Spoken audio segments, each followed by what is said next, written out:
I've been reading the obituaries for a long time now, every day. I think it started after the first retreat that I attended with Venerable Thupten children. And then it coincided with my body falling apart in my late 30s on many different levels. And so I thought I better get a grip on facing the reality of death, especially that it's unknown. So recently, in my daily reading of the obituary columns, I came across this story about a fellow by the name of Peter Warren, an Australian who died recently at the age of 90.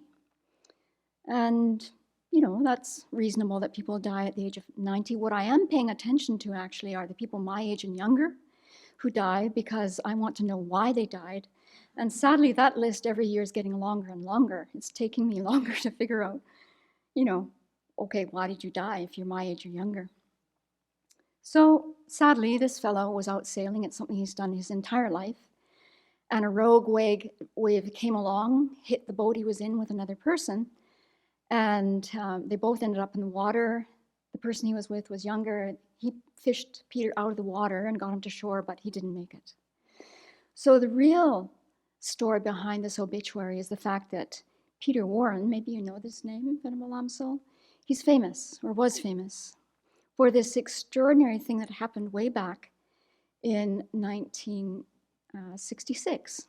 So I'll just shorten up the story a bit. Peter was in the business of catching fish and all kinds of different things. And he was an Australian, and he was heading out to see if he could get the rights to fish off of the coast of Tonga. And he went to that island to speak with the king, and the king said, no way, forget it. So he left Tonga and was headed home to Australia. And on his way, he was passing all these other different islands in this Polynesian Strait. And it was just remarkable that he raised his binoculars at the right moment at this tiny little island by the name of Ata. Now, this island is only 450 acres, tiny. But in the midst of this ocean ride, he raises his binoculars and sees on this tiny island a very big burned patch of ground. And he knows that this island is uninhabited, and so this got his curiosity going. So he directed the crew to drive up to the island and see, what's going on. And he was probably in a lousy mood, right? He's been rejected with his application to fish off the coast of Tonga. Now what? And so he sees this burned patch. As they're getting closer to the island, he sees this figure, a male figure on the island waving his arms. And then and so they keep approaching. And as they get closer, they see 6 boys on the shore dive in and start swimming out to the boat. Now, of course, people on boats are suspicious about people on islands, and he was thinking that maybe these were people who were put there because they were criminals. And so he had his crew ready with their rifles to shoot. Well, they held their guns because the boys kept calling out. And the first boy to reach the boat said in perfect English, "Please help us. We've been stranded on this island for 15 months. We need your help." And so they let the boys board the boat. They had no clothes on. Their hair was down to their shoulders. They were heavily tanned and in really good shape. And so Peter Warren thought, yeah, right, 15 months, right. So he was close enough to this place called Nuku'alofa, which is a town which was in receptivity for his communication device. And he called me, he said, I've got these 6 boys on board my boat. They say they've been on this island for 15 months. Could you please verify if these are prisoners or what's going on? And after about 20 minutes, and it was very difficult communication, so about 20 minutes goes by, and this very tearful operator comes back on the radio and says, "It's true. These boys have been given up for dead. The funerals have been held, and you found them." So Peter returns the boys back home. Of course, upon their return to Tonga, Peter's a huge hero, and the king, who had earlier denied him fishing rights, said, you know what, you can fish off this coast. So what happened here? So what happened was, and we all remember how stupid we were. I'll speak for myself. How stupid were you in your teens and 20s? And how often did you do things that, was pretty dangerous? So what happened was, these boys were at a boarding school, Catholic boarding school, and they were very bored. And so they went out and they stole a 24-foot boat this one day. They're just going to go out for a joyride, right? And they got out in this boat. They had a few bananas, a little bit of water, no protective clothing.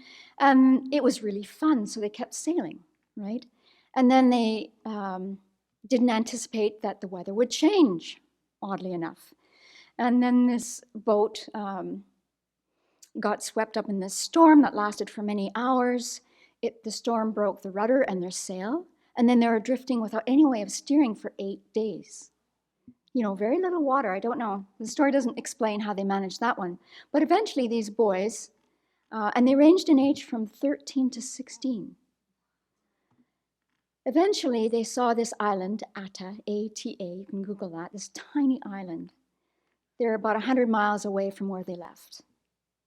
And they made it to the island, and they decided, they were going to try and see what was going on at the island, and try and, first of all, get a fire going so they could get the attention of people that should definitely be looking for them.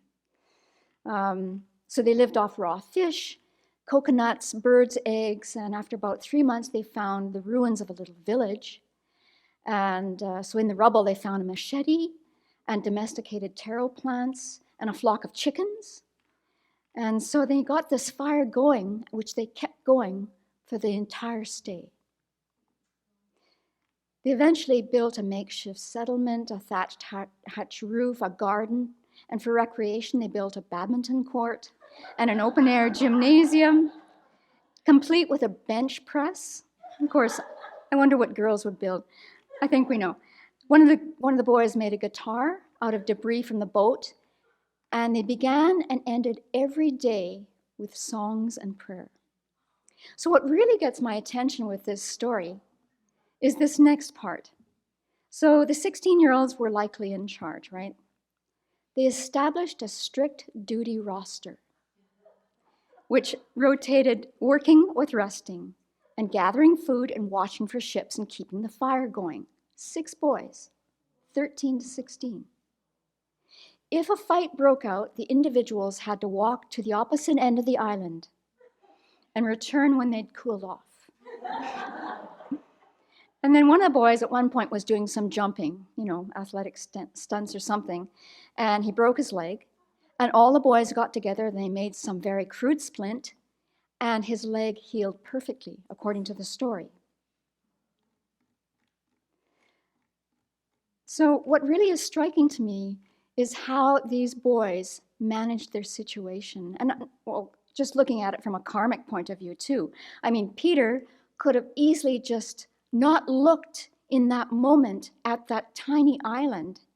He could have decided just to continue on and get home to Australia and figure out the rest of his life.